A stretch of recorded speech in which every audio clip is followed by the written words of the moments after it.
Greetings everyone, welcome to the channel. मैं आपके साथ आ गया हूँ इंपॉर्टेंट करंट अफेयर्स डिस्कस करने के लिए, जिसमें सबसे पहले हम डिस्कस करने वाले हैं इंडिया और इजिप्ट के रिलेशंस को। और इंडिया और इजिप्ट के रिलेशंस के बारे में यहाँ पे आपके सामने मेंशन्ड है कि अभी हमने 74th रिपब्लिक डे 26 जनवरी को 74th रिपब्लिक डे ऑब्जर्व किया। जिस रिपब्लिक डे में we have basically celebrated it in the central vista avenue and this is the first time जब कर्तव्य पथ पर पहली बार रिपब्लिक डे सेलिब्रेट किया जा रहा है। कर्तव्य पथ को पिछले साल राजपथ से नया नाम दे दिया गया था और इस बार हमारे चीफ गेस्ट रह चुके हैं इजिप्ट के प्रेसिडेंट अब्दुल फतह एल सिसी। ये इंपॉर्टेंट फैक्ट है हमारे लिए जानना कि अब्दुल फतह एल सिसी हमारे चीफ गेस्ट रह चुके हैं, जहां पे इजिप्शियन आर्म्ड फोर्सेस की कंबाइंड कंटिंजेंट ने हमारे साथ मार्च किया। इंडिया और इजिप्ट के स्पेशल रिलेशंस को आज हम डिस्कशन कर रहे हैं और इंडिया ने इजिप्ट को एक स्पेशल गेस्ट के रूप में G20 समिट में भी बुलाया है, जो कि हमारे एज ओल्ड रिलेशनशिप को दर्शाता है। अपने रिमार्क्स में, ओपनिंग रिमार्क्स में प्रेसिडेंट एलसीसी ने दर्ज कहा कि दो सभ्यताएं हैं इस दुनिया की सबसे पुरानी, जो कि भारत और इजिप्ट के बीच में टूरिज्म पोटेंशियल को दर्शाती हैं। यानी इंडिया और इजिप्ट के बीच में टूरिज्म का स्कोप है। इन दोनों कंट्रीज ने 5 मेमोरेंडम ऑफ अंडरस्टैंडिंग साइन किए, यानी 5 चीज़ों पे अग्रीमेंट हुआ है, जहां पे ये culture, youth matters, cyber security, information and technology और पब्लिक ब्रॉडकास्टिंग, इन 5 सब्जेक्ट्स पे इनके बीच में एग्रीमेंट हुआ है। ब्रॉडकास्टिंग के एग्रीमेंट में प्रसार भारती ने national media authority of Egypt के साथ एक MOU साइन किया है हैदराबाद हाउस में।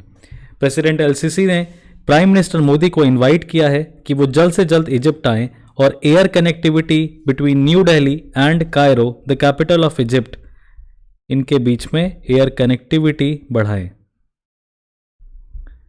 ये इंपॉर्टेंट फैक्ट्स याद करते हुए चलना है। इसके बाद इंडिया और इजिप्ट की अगर हम बात करें तो इनके फाउंडिंग पार्टनर्स जो हैं वो नॉन अलाइन मूवमेंट के शुरुआती दौर में यही वो देश हैं जो कि नॉन अलाइन मूवमेंट को स्टार्ट किया था, जिन्होंने सीसी के साथ काफ़ी लंबी बात करने के बाद नरेंद्र मोदी ने कहा कि दोनों देश एक्सपेक्ट करती हैं कि टेररिज्म को ख़त्म किया जाना चाहिए, because it is the most serious security threat to humanity in current times and they both have agreed to take concrete measures to end cross border terrorism. The Egyptian president, when he was previously invited? So he was previously invited in October 2015 when India was hosting the India-Africa Forum Summit. India-Africa Forum Summit 2015, it was the 3rd India-Africa Forum Summit, followed by the state visit that Egypt did in September 2016. India के ties Egypt के साथ expand करना ज़रूरी है। Egypt हमारे लिए एक बेहद अहम पार्टनर है क्योंकि अरब वर्ल्ड की पॉलिटिक्स में वो काफ़ी इम्पॉर्टेंट प्लेयर है और इजिप्ट की माने तो वो अफ्रीका और यूरोप की मार्केट्स का गेटवे भी कंसीडर किया जाता है। तो ये सारे फैक्ट्स आपके लिए इम्पॉर्टेंट हैं। नॉन अलाइन मूवमेंट के ऊपर आप नोट मेकिंग कर सकते हैं क्योंकि ये एक रिलेटेड फैक्ट है। फर्दर अगर हम बात करें इंडिया अफ्रीका समिट की तो उससे रिलेटेड एक क्वेश्चन है। Consider the following statements with regards to India Africa summit. First statement is that it was held in 2015 and was the third such summit, and second is that it was actually initiated by Jawaharlal Nehru in 1951. Which of the following statement given are correct? And you know that A is the correct answer. If we move further ahead, what is the explanation to the India Africa summit? You will find that this summit was basically trying to reignite relations between India and African countries. It was started in 2008 with New Delhi as the first venue. Followed by that, this summit is held every 3 years, one time in India, the other time at Africa. The second summit in that direction was held at Addis Ababa in 2011, and the third summit, scheduled to be held in 2014, was postponed because of the Ebola outbreak and took place in October 2015 in New Delhi. Recently, the second India-Africa Defence Dialogue has also taken place, the sidelines of Defence Expo in 2022 in Gandhinagar, Gujarat. Important fact for you. Alright. If you particularly look at the location of Egypt, you will find in this particular map that it has this strategic Suez Canal, which basically connects the Mediterranean Sea with the Red Sea. and there is this Gulf of Aqaba. So Cairo is the capital. All right.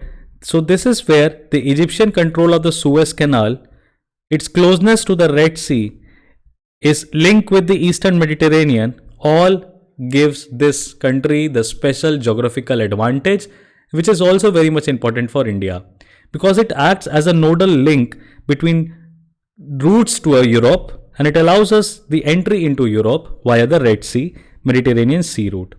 It is also similar to the land entry that India makes using Chabahar, an international north-south transport corridor, which also connects India with the Central Asian markets, including Europe, via Afghanistan, Iran, and Russia. So, it is basically an alternate trade route that does exist through Egypt, and this is basically maritime. So, there lies the importance of Egypt with regards to international trade and likewise. Moving to the second current affairs that we have today, the crash of Miraj and Sukhoi. An unfortunate incident occurred in which we have lost Wing Commander Hanumant Rao Sarathi, and he was basically on Sukhoi Mk1 and a Miraj 2000. Both collided. The accident that took place in Madhya Pradesh, it was a routine operational flying mission, and the Miraj crashed near Morena, which is in Madhya Pradesh, whereas Sukhoi flew a distance and crashed in Bharatpur, Rajasthan, which is approximately 100 kilometers away. Now, regarding the incident, not much has been stated, but initial speculations reveal that some mid-air collision has happened between these two jets. So they were on a routine operational flying training mission, and one of the three pilots had involved fatal injuries. The scenario that they explained was that Miraj went down immediately, so the pilot had no time to eject and act, and thereby the pilot could not react and definitely crash landed, imminent death. Whereas Sukhoi flew a further distance, which allowed the pilots to eject safely, and that is why they ejected over at Bharatpur, and one of the engines was on fire, and that's an aerial distance of around 70 kilometers that the jet floated into the midair. Now, the crashes that the recent incidents that have occurred are serious issue. They are not some common issues. सो राज्यसभा में सवाल पूछा गया मार्च 2020 में, तो राज्यसभा में defence ministry ने जवाब दिया था कि पिछले 3 सालों में 45 हेलीकॉप्टर और एयरक्राफ्ट एक्सीडेंट्स हो चुके हैं तीनों सर्विसेज में मिला के, जिसमें सबसे ज़्यादा हमारे इंडियन एयरफोर्स में हुए हैं, सबसे कम हमारे नेवी में हुए हैं, 12 आर्मी में हुए हैं. तो ये एक सीरियस इशू हमारे सामने आ रहा है. और इन पूरे क्रैशेस में 42 पर्सनल्स हैं, जिनकी 42 जवान हैं जिनकी जानें जा चुकी हैं, जिसमें सबसे ज़्यादा नुकसान इंडियन एयरफोर्स को ही हुआ है. और ये एयर एक्सीडेंट्स को रिड्यूस करने के लिए एक एक्सकॉम नाम की बेसिकली रिकमेंडेशंस हैं, expert committee on aircraft accidents, इसको इम्प्लीमेंट किया जा रहा है, जिसका अच्छा पॉजिटिव रिजल्ट भी है, because number of crashes that we are witnessing right now are coming down, they are coming down. Expert committee बनाई गई थी 2004 में, ये एक्सपर्ट कमेटी 2004 में बनाई गई और एक कॉम्प्रिहेंसिव एक्शन प्लान इनको प्रपोज करना था. इस कमेटी ने अपनी रिपोर्ट मई 2005 में सामने रखी और एक्सकॉम के रिकमेंडेशंस को इम्प्लीमेंट कर दिया गया. अभी आईएफ के जो बेसिकली फाइटर स्क्वाड्रंस की बात करें तो 31 फाइटर स्क्वाड्रंस बचे हैं, जबकि सैंक्शन स्ट्रेंथ 42 स्क्वाड्रंस की है. एक इसी डायरेक्शन में आपके सामने एक क्वेश्चन है कि नेशनल आर्मी डे कब ऑब्जर्व किया जाता है. The correct answer is that it is observe on 15th जनवरी.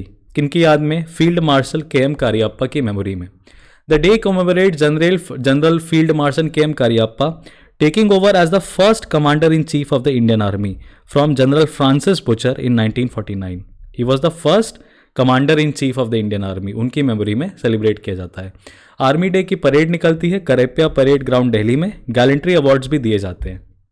कुछ और इंपॉर्टेंट डेज हैं जो कि हमें याद रखने चाहिए. सबसे पहला जिसमें है कोस्ट गार्ड डे. हमारे लिए इंपॉर्टेंट है कोस्ट गार्ड डे.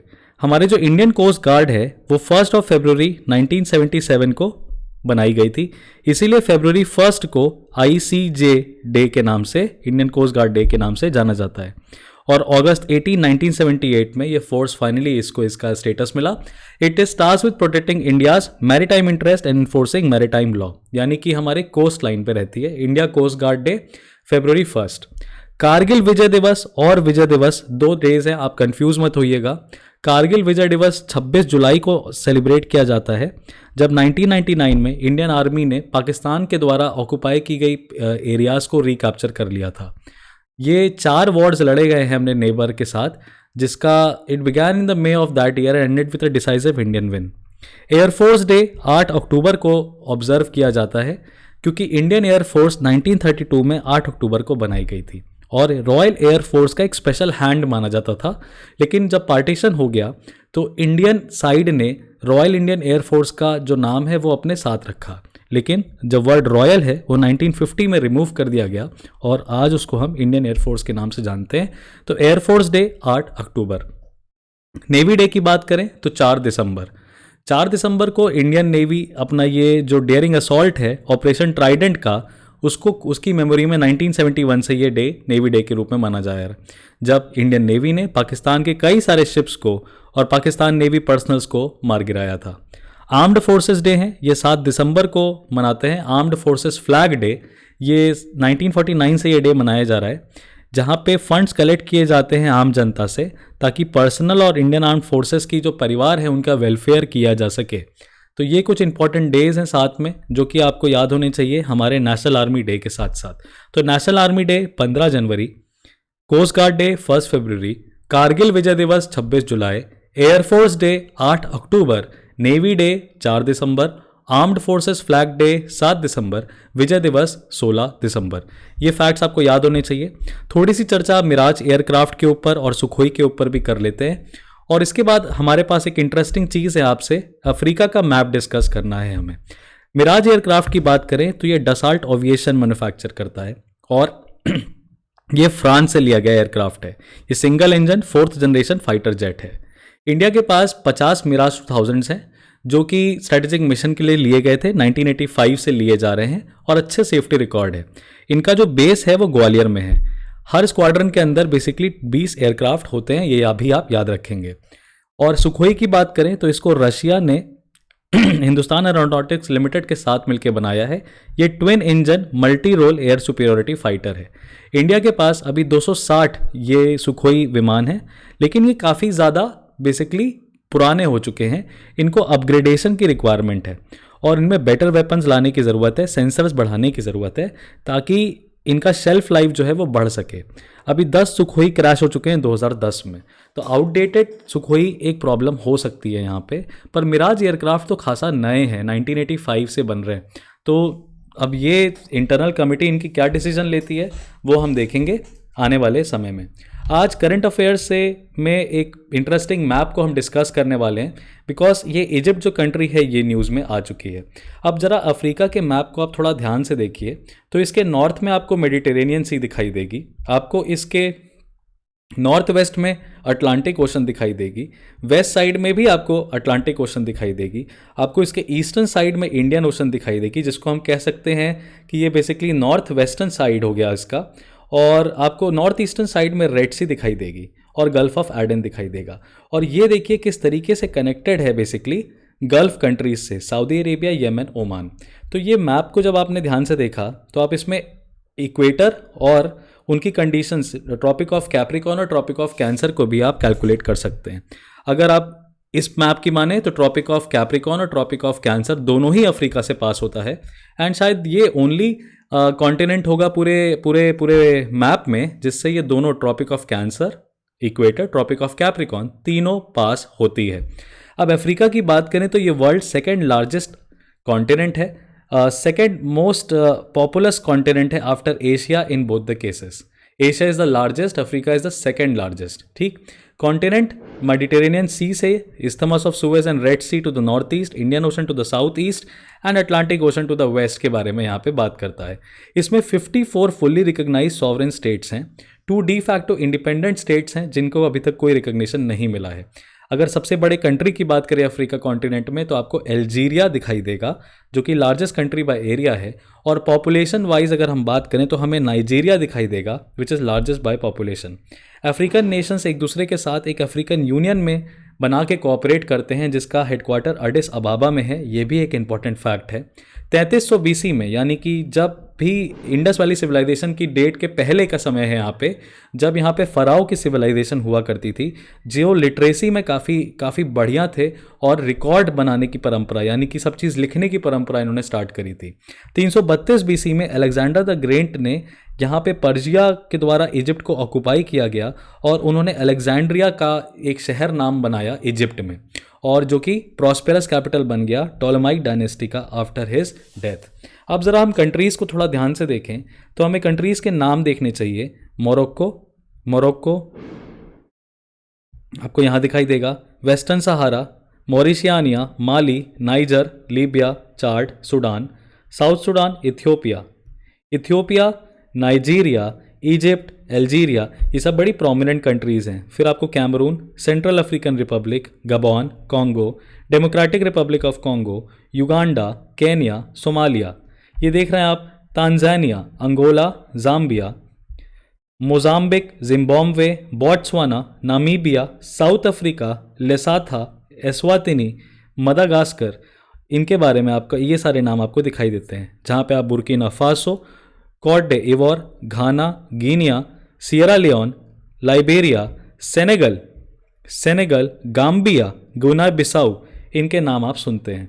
फर्दर इस जगह पे आप आएंगे तो आपको अक्सर सुनने वाले आइलैंड्स, कोमोरोस आइलैंड्स, मॉरिशियस, ला रियूनियन, इन सब के बारे में आपको मैप में देखने को मिलता है। सो आज के सेशन में इतना ही। ये 3 इंपॉर्टेंट चीज़ें हमने डिस्कस करी हैं। आपको सेशन अगर अच्छा लगा हो तो प्लीज़ कमेंट सेक्शन में जाके हमें ज़रूर बताइएगा और हमारे मनोबल को बढ़ाए रखिएगा। हम आपके लिए बेस्ट कंटेंट ऐसे ही लेके आना चाहते हैं। All the very best for your preparation. I will see you guys in the next short analysis very soon.